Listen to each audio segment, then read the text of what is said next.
And welcome to The Watchman, coming to you from the great city of London. You see the famous River Thames behind me, folks. We've been here in London the past few days, documenting on the ground the rise of ISIS terror right here in the United Kingdom. Not only that, we've seen that string, obviously, of major terrorist attacks here in Great Britain over the past few months. But not only that, we've also been documenting the very troubling rise of anti-Semitism in this country. Anti-Semitism, anti-Israel activity in Great Britain is at record levels, unprecedented levels, very dark times in many ways in this great country of Western civilization, Great Britain. But in the darkness, a light is shining. We see a re-emerging Christian Zionist movement right here in the United Kingdom. I say re-emerging because, folks, you may not realize this, but back in the 19th century, in the 1800s, the modern Christian Zionist pro-Israel movement really began right here in Great Britain. There's an amazing heritage in Great Britain of pro-Israel Christian activism dating back some 200 years. And guess what? Even though we have darkness abounding right now in many ways in this country, there is the light. And it starts with Christians United for Israel and our UK chapter. Now, you know very well, if you watch the show here every week, that Christians United for Israel is the largest pro-Israel organization in the United States, some 3.5 million members, and growing every day. Well, guess what? We have taken our movement, and yes, folks, this is a movement. It's a mighty movement of God for such a time as this. We've taken it across the pond right here to Great Britain, where CUFI UK, our United Kingdom chapter, is growing every day. So what is Christians United for Israel up to right here in the United Kingdom? We spoke to the executive director of CUFI UK, Des Starrett, to learn how he and CUFI UK are standing up, standing strong amid all the darkness for Israel and the Jewish people. Take a look.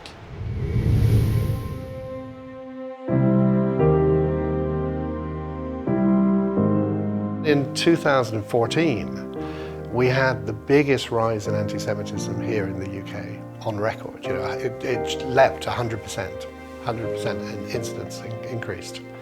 And so we felt enough's enough, really. So we went to Pastor Hagee and said, look, you know, we've been waiting for CUFI to start. What about us starting it? And he said, go for it. Israel is our root, you know, and we've got to get back to our roots. So that was the main thing for us. We felt compelled, really, to be involved with Israel. And whatever we did, God just blessed us. Christian Zionists were paramount in actually helping to establish, you know, the state of Israel. Lord Balfour at the time was one of many Christian Zionists in the government at that time. And they saw the need for Israel to have their own land.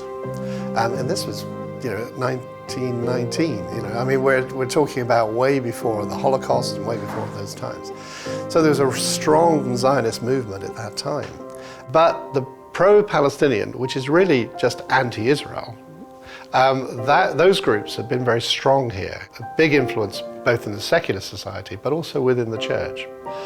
And so there's a real need for Christians to get the message out that Israel is still part of God's plan.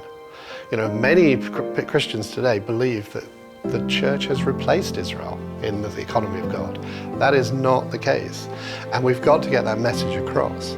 Yes, we have concern for the Palestinians under Hamas and the suffering that they have, but that's not Israel's fault, and that's what comes across so strongly here in the UK. We have this agenda going on where the anti-Israel lobby is very, very strong. But it's only because they've been unchallenged this far. Christians in the main have never got involved in politics. They've never spoken out. And so we have to raise up a voice, and we have to make sure that that voice is heard. Many of the Christian organizations don't have that political voice. And we're trying to make people more aware and make people more advocates for Israel. We're getting a message across that people aren't getting anywhere else. So that's what we're trying to do with CUFI UK. We probably are the largest Christian advocacy group for Israel here in the UK. But we work with the Jewish community. We were very strong right from the very beginning that we wanted to work alongside the Jewish community. And so we work with the Board of Deputies, with the pro-Israel organizations which are Jewish focused. And mostly they've accepted us, we work with them, we're in partnership with them. And that's a strong part of our message, that we are Christians and Jews coming together for one common purpose, which is Israel. Most of the churches in the UK are praying for revival. And I honestly believe that unless you have Israel as part of your understanding and your roots, you won't see that revival. God's heart is still for Israel, and his heart is for people, you know, and so evangelism will succeed when people get a heart for Israel too. They're part and parcel, they come together, and when they come together, you're more passionate for the lost, because you understand God's heart for Israel, his chosen people. It brings you into a greater revelation, and that's what we need to see here in the UK. So yeah, there's always hope, isn't there? With God, there's always hope. Now, folks, to follow the great work of CUFI UK, you can go to cufi.org.uk. Our movement here, again, at Christians United for Israel, is spreading worldwide. We're here in the United Kingdom right now, where it is so sorely needed. Because guess what? In the recent UK elections, an openly anti-Israel politician, a Labour Parliament member named Jeremy Corbyn, very nearly became Prime Minister of Great Britain. This is a man, folks, who has referred to Hamas and Hezbollah, the notorious terrorist organizations, murderous terrorist organizations, as, quote, his friends. This man nearly became Prime Minister of Great Britain. Think about that. After the break, we talked to one leading former member of the British Parliament who had some strong words about Jeremy Corbyn, and also some very strong words about why Great Britain needs to stand with Israel. You will not want to miss this. It's The Watchman. It's Christians United for Israel, only right here on TBN from the great city of London. Don't move.